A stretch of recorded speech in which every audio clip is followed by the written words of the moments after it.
yang terkasih, selamat pagi dan salam dalam kasih Kristus. Perumpamaan tentang lalang di antara gandum mengajarkan kepada kita sifat Allah yang utama, yaitu Maha Rahim, penuh belas kasih, dan pengampunan.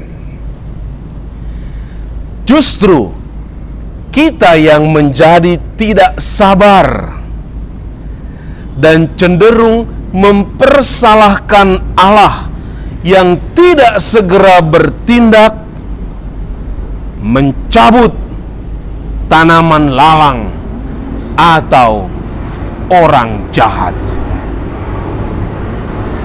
Jangan paksa Allah untuk segera mencabut orang jahat sesuai keinginan kita. Adalah lebih bijaksana jika kita menggunakan waktu sampai saat menuai nanti dengan sikap tobat pribadi kita. Dalam nama Bapa dan Putra dan Roh Kudus. Amin.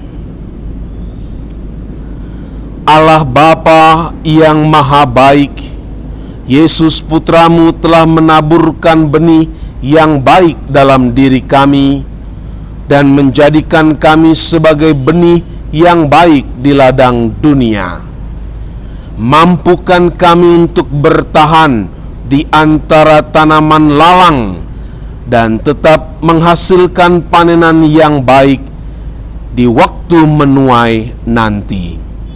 Dikau kami muliakan sekarang dan selama-lamanya. Amin.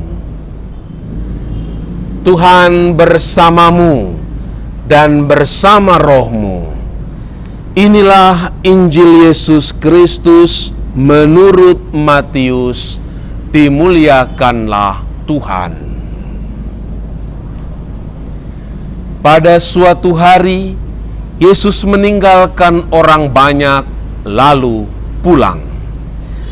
Para murid kemudian datang dan berkata kepadanya, "Jelaskanlah kepada kami arti perumpamaan tentang lalang di ladang itu."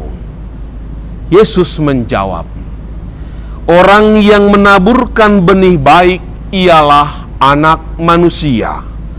Ladang itu ialah dunia.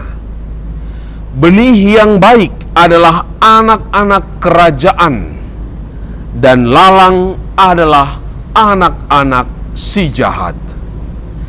Musuh yang menaburkan benih lalang ialah iblis. Waktu menuai ialah akhir zaman, dan para penuai itu malaikat. Maka seperti lalang itu dikumpulkan dan dibakar dalam api, demikian juga pada akhir zaman Anak Manusia akan mengutus malaikat-malaikatnya, dan mereka akan mengumpulkan segala sesuatu yang menyesatkan dan semua orang yang melakukan kejahatan dari dalam kerajaannya. Semuanya akan dicampakkan ke dalam dapur api. Di sanalah akan terdapat ratapan dan kertak gigi. Pada waktu itulah orang benar akan bercahaya seperti matahari dalam kerajaan Bapa mereka. Siapa bertelinga, hendaklah ia mendengarkan." Demikianlah Injil Tuhan. Terpujilah Kristus.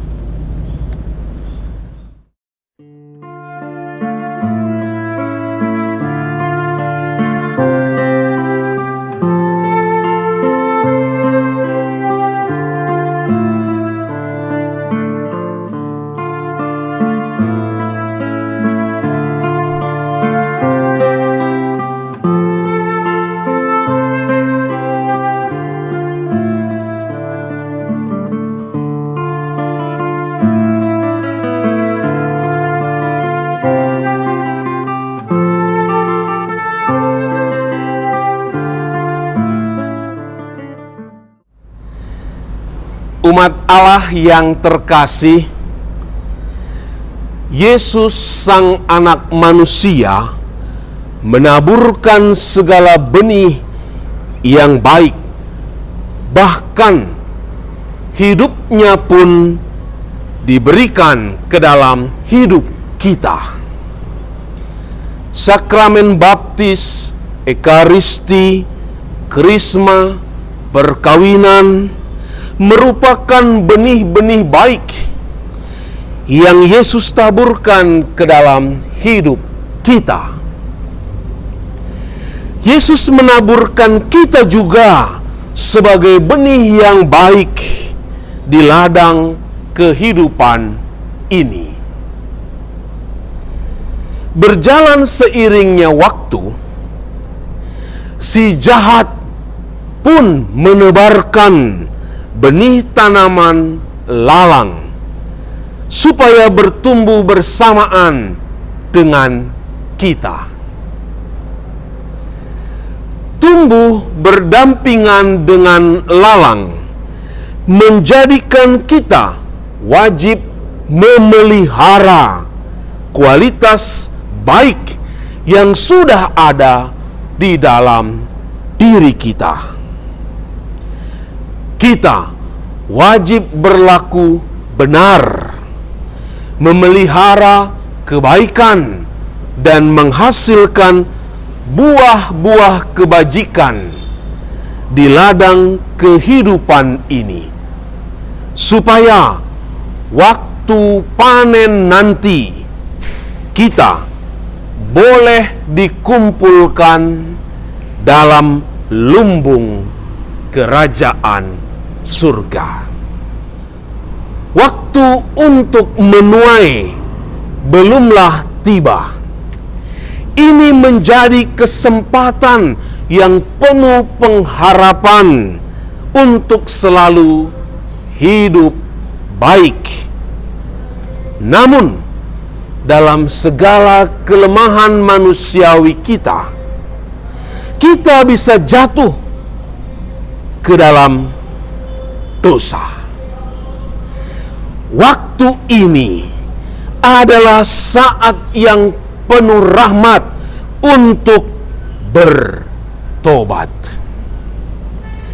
Kita harus sungguh sadar bahwa kerahiman, belas kasih, dan pengampunan dari Allah jauh lebih besar daripada penghakimannya. Apabila kita tetap bertahan dalam kejahatan, kesalahan, dan dosa, kita akan mengalami keterpisahan yang jauh dari Allah. Dalam bahasa kitab suci tadi, kita akan dimasukkan ke dalam dapur api. Perhatian para murid tidak boleh terbelenggu pada aspek penghakiman, menghakimi orang lain terus-menerus, melainkan dia harus terus menjaga kualitas dirinya agar tidak berubah menjadi anak-anak si jahat. Kita sudah menjadi anak-anak baik, maka jangan berubah menjadi anak-anak jahat. Dibandingkan kita hanya tergesa-gesa menghakimi orang lain, jauhlah lebih bijaksana kita memakai waktu hidup ini sampai saat menuai nanti dengan sikap tobat pribadi kita. Allah selalu membuka lebar kesempatan untuk bertobat dan berbuah di dalam kehidupan kita. Satu cara yang efektif untuk memelihara kualitas baik yang sudah ada dalam diri kita ialah selalu melekatkan diri kita kepada Yesus Kristus. Perkenankanlah Yesus setiap hari menaburkan benih sabdanya, ekaristinya dalam hidup kita. Tuhan Yesus Kristus, sumber segala kebaikan, perkenankan kami mendengarkan sabdamu, mencintai ekaristimu, supaya kami selalu memusatkan perhatian kepadamu. Semoga kami tidak mudah menghakimi sesama, melainkan lebih fokus memelihara sikap tobat. Agung dan abadi namamu ya Tuhan, sekarang dan sepanjang segala masa. Amin. Tuhan bersamamu dan bersama rohmu.